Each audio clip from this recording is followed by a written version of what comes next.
Buong detalye sa isinampa na kaso ni Carlo Aquino laban na sa dating na si Trina Candaza. Naispatan ang aktor na si Carlo Aquino na bitbit niya ang anak niya sa dating asawa na si Trina Candaza sa Quezon City Regional Trial Court nitong Miyerkules, ayon sa source na aming nakalap. Nagsampa na ng opisyal na kaso ang aktor laban na sa dating asawa nito. Napag-alamang ang naturang kaso na isinampa nito ay ang visitation rights niya para na sa babaeng anak nila ng dating asawa. Hindi makapaniwala ang karamihan na namataan nila ang aktor sa korte. Napag-alaman din na matagal na palang isinampa ng aktor ang kaso at tila gumugulong na nga ito. Kaya nga bitbit nito ang anak nila sa loob ng korte ng mga araw na iyon. Bakit nga ba nauwi sa sampahan ng kaso ang estado ng relasyon nila sa co-parenting?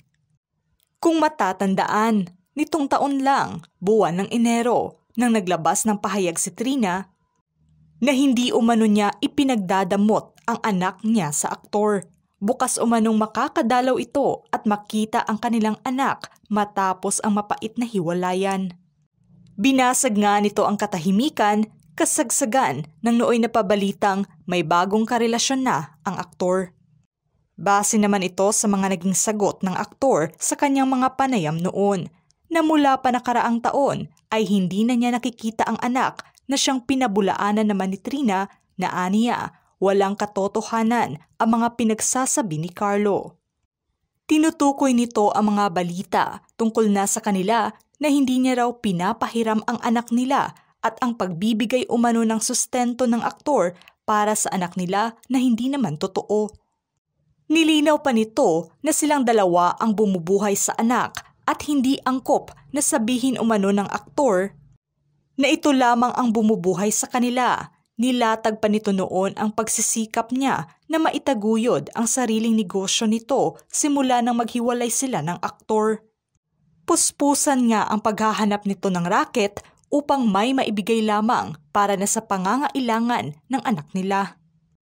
Naging tatak pa nga noon ang mga binitawang pahayag ni Trina patungkol na sa estado ng pagbibigay ng sustento, pahayag nito. Napansin ko lang, kapag ang lalaki nagbibigay ng sustento ng ilang buwan, mabuting tatay sila. Pero kapag single moms, nagtatrabaho kami, inaalagaan namin yung anak namin.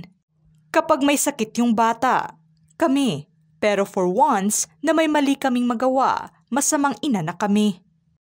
Naglabas pa nga ito ng mensahe noon para na sa aktor at kailangan umano siyang kausapin nito ng pribado.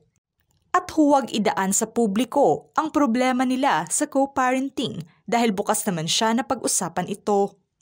Hindi ko pinagdadamot, sadyang hindi lang siya pumupunta. Ganito ang puntong paglilinaw ni Trina sa publiko, ngunit ngayon ay nauwi na nga ito sa kasuhan. Sa naging setup ng co-parenting nila noon, inamin ni Trina na halos isang beses lang sa isang buwan nakikita ng aktor ang anak dahil naka-lock-in taping umano ito. May mga araw naman na sunod-sunod ang araw na nabibisita nito ang anak. Minsan naman ay sa pamamagitan ng video call, nagkakausap ang mag-ama at halos araw-araw umanong tumatawag ito. Sa naging hiwalayan nila, inamin nito noon na naging mas maayos at maganda ang naging relasyon nila, na nag-udlot pa sa hiling ng kanilang mga taga-suporta na sana sila ay magkabalikan. Base na sa binitawang pahayag nito noon na naging epektibo naman ang co-parenting nila ng aktor sa kabila man ng ilang mga problema.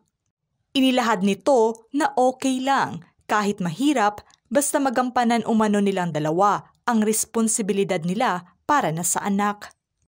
Sa kampo naman ng aktor, pahayag nito noon na isa lamang talaga ang nakakaapekto sa kanya at ito ay hindi niya nakikita ang anak.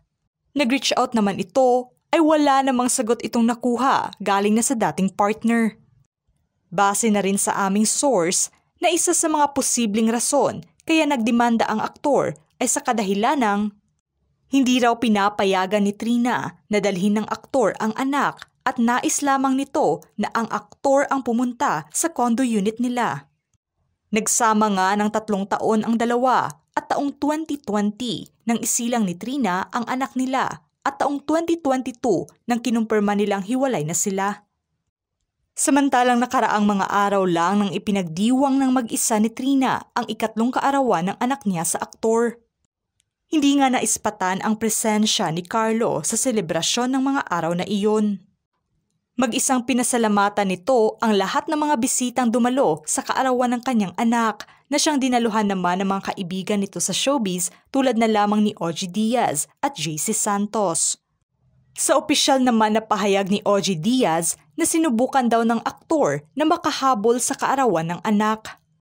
Nakaraang taon kasi magkasama pa ang dating mag-asawa sa kaarawan ng kanilang anak. Ito'y ilang buwan lamang matapos na kinumpirma nilang sila ay hiwalay na. Marami pa nga ang nasiyahan noon at tila maayos pa rin ang relasyon nila sa pagpapalaki ng anak. Ngunit kasabay ng pagdiriwang ng kaarawan ng anak nito kamakailan ay kasama nga ni Carlo ang kanyang bagong karelasyon na si Charlie Dizon. Magkasama nga ang magkasintahan sa mismong araw na iyon upang ipagdiwang ang post-birthday celebration ng aktor. Espekulasyon naman ng karamihan na kaya hindi ito dumalo sa kaarawan ng anak kahit pa man imbitado ito ay dahil na umano sa kasong isinampa nito laban na sa dating asawa. Dahil sa naturang kasong isinampa ng aktor laban na sa kanya, naglabas naman ito ng cryptic post na tila patama sa aktor. Ikinagulat nga ng karamihan kung bakit nagsampa ng kaso ang aktor kung kaya't naging maayos naman ang mga naging sagot noon ni Trina. At nilinaw pang naghati sila sa gastusin para na sa anak. Sa ngayon ay wala pang inilabas na opisyal na pahayag ang aktor sa balitang ito. Gayon din ang komento at reaksyon ni Trina sa pagdemanda ng kanyang dating asawa sa kanya. Naging malimit nga lang ang aktor sa paglabas ng mga pahayag nito simula nang maghiwalay sila ng dating asawa. Kaya naman marami ang naintriga kung ano ang magiging kahihinatnan ng kasong ito. Hindi naman masisisi ng kanilang mga taga-suporta ang desisyon ng magkabilang kampo ngayon. At baka ito lang ang magiging daan upang magkaintindihan ang dating mag-asawa sa pagpapalaki ng kanilang anak. Hiling naman ng iba na sana ay maayos ng dalawa sa pribado ang problema nila dahil magiging pangit ang epekto nito sa kanilang anak. Ngunit komento naman ng iba na tila hindi na nadala sa masinsinang usapan kaya nauwi na lamang ito sa demandahan. Mga ka-showbiz peeps, kayo, ano ang say nyo sa paksang ito? Write your comments down below.